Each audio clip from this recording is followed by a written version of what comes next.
नमस्कार। आप देख रहे हैं न्यूज स्टाफ भारत अमित शुक्ला के साथ। आज हम बात करने वाले हैं आज के ही दिन से 1 जुलाई से भारत में 3 नए क्रिमिनल लॉ लागू हो रहे हैं। क्रिमिनल लॉ में बहुत बड़ा बदलाव हुआ है जो आज 1 जुलाई से लागू हो गया है पूरे भारत में। आपको बता दें, इसके पहले भारतीय दंड संहिता 1860 आईपीसी के तहत क्रिमिनल मामलों की सुनवाई चलती थी, आपराधिक मामले देखे जाते थे, सभी कोडिफाइड इसमें किए गए थे। जिसको अब नया कानून आ गया है। अब भारतीय न्याय संहिता 2023 जो आज 1 जुलाई के दिन से लागू हो गया है। आपको बता दें, भारतीय दंड संहिता 1860 में कुल 23 अध्याय एवं 511 धाराएं थी, लेकिन भारतीय न्याय संहिता में केवल 20 अध्याय एवं 358 धाराएं हैं। 358 धाराओं में ही पूरी भारतीय न्याय संहिता को समाहित कर दिया गया है, जिसमें बड़ा बदलाव भी किया गया है। इसके पहले दंड प्रक्रिया संहिता 1973 चलती थी, जिसको अब बदल करके भारतीय नागरिक सुरक्षा संहिता 2023 के नाम से जाना जाएगा, जो आज 1 जुलाई से क्रियान्वयन में आ गई है, लागू हो गई है।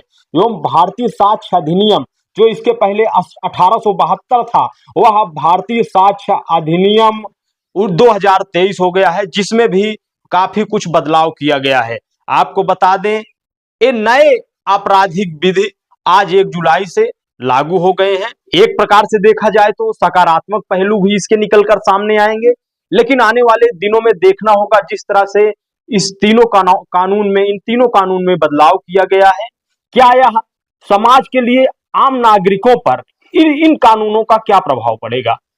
वैसे भी समाज में जो एक क्रिमिनल लॉ है, आपराधिक लॉ है, ये आम आदमियों को प्रभावित करेंगे, आम नागरिक इससे प्रभावित होंगे, तो यह कितना सकारात्मक आम नागरिकों के लिए होगा।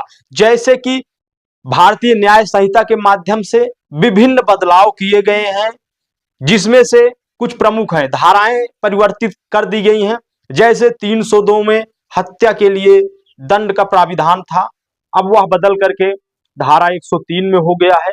जो इसके पहले 307 धारा थी, वह अब धारा 109 में हो गया है। एवं इसी तरह अन्य जो है प्रावधान कर दिए गए हैं। मारपीट की जो धारा पहले 323 थी, अब धारा 115 हो गई है। एवं जो 506 धारा थी जान से मारने की धमकी देने के लिए, वह अब 351 हो गई है।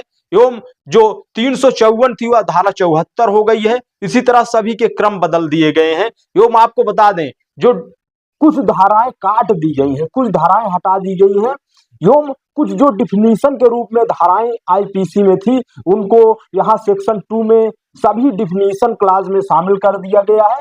एवं भारतीय न्याय संहिता की खासियत एक यह भी देखा जाए तो यहाँ पर जो भी डिफिनीशन दिए गए हैं वह अल्फाबेटिकल क्लास में दिए गए हैं, जिससे परीक्षार्थियों को, जो विधि के छात्र हैं, अधिवक्ताओं को, उनको पढ़ने में, याद करने में काफी आसानी होगी। आपको बता दें, इसके पहले भारतीय दंड संहिता जो आईपीसी 1860 थी, उसमें कुल 511 धाराएं थी।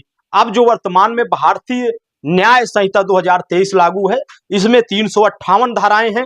एवं बता दें, इसके पहले सीआरपीसी में 484 धाराएं थी। भारतीय नागरिक सुरक्षा संहिता 2023 जो आज 1 जुलाई से इन्फोर्समेंट हुआ है, लागू हुआ है, इसमें 531 धाराएं हैं। इसके पहले सीआरपीसी में 484 धाराएं थी, जिसके द्वारा जो है क्रिमिनल लॉ गवर्न होता था। आपको बता दें, भारतीय साक्ष्य अधिनियम 2023 जो आज 1 जुलाई से लागू हो रहा है, इसमें 170 धाराएं हैं। इसके पहले भारतीय साक्ष्य अधिनियम 1872 में 166 धाराएं थी। आपको बता दें, इस नए भारतीय साक्ष्य अधिनियम 2023 में 24 धाराओं को में बदलाव किया गया है। 24 धाराओं में बदलाव किया गया है, 2 नई धाराएं जोड़ी गई हैं एवं 6 धाराओं को हटा दिया गया है। आपको बता दें, इसके पहले जैसे कोई अपराध यदि पश्चिम बंगाल में होता है तो उसकी एफआईआर आपको वहीं के ज्यूरिसडिक्शन क्षेत्र में कराना होता था, लेकिन अब ऐसा नहीं रह गया है। अब आप एफआईआर अपराध भले ही पश्चिम बंगाल में हो, लेकिन आप जो है दिल्ली में करा सकते हैं, उत्तर प्रदेश में करा सकते हैं, अन्य स्थानों पर भी आप एफआईआर करा सकते हैं। बता दें, एक और प्रावधान जोड़ा गया है, एफआईआर पुलिस को करना मैंडेटरी है। एफआईआर दर्ज करना पुलिस के लिए मैंडेटरी कर दिया गया है, मैंडेटरी है, दर्ज करना ही है। एवं एफआईआर के पश्चात जांच करने की टाइमिंग फिक्स हो चुकी है।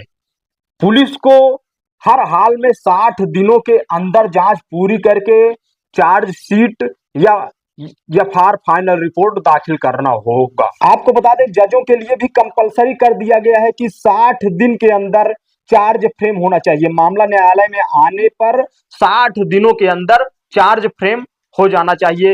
एवं जब मामले की सुनवाई पूरी हो जाती है तो 45 दिनों के अंदर न्यायाधीश को, जजों को भी निर्णय सुनाना होगा या बाउंड कर दिया गया है।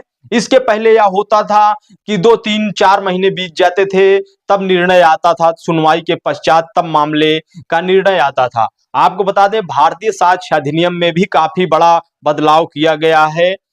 जैसे कि व्हाट्सएप चैटिंग, टेलीग्राम पर चैटिंग, इंस्टाग्राम पर जो चैटिंग हो रही है, इन सब को जो है अब साक्ष्य के रूप में ग्रहण किया जा सकता है।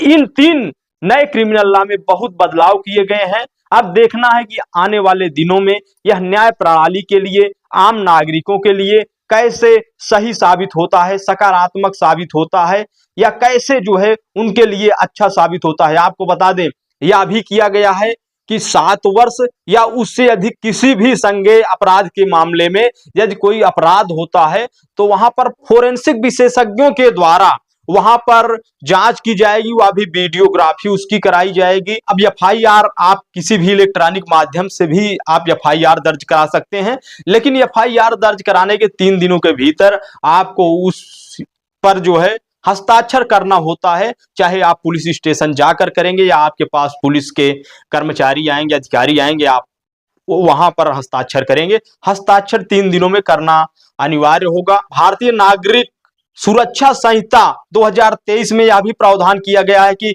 जब कहीं पर जब्तीकरण एवं तलाशी की प्रक्रिया होगी तो वहां वह वीडियोग्राफी में होगी, उसकी वीडियोग्राफी की जाएगी। ये 3 जो है आपराधिक कानूनों में बड़े बदलाव हुए हैं। आप इस खबर को कैसे देख रहे हैं? यह आम नागरिकों पर क्या प्रभाव डालेंगे? कमेंट करके जरूर बताएं। यदि खबर आपको अच्छी लगी तो लाइक, सब्सक्राइब एवं शेयर करें। इसी तरह खबरों के लिए आप बने रहे न्यूज़ टॉप भारत पर। नमस्कार, प्रणाम, स्वीकार करें।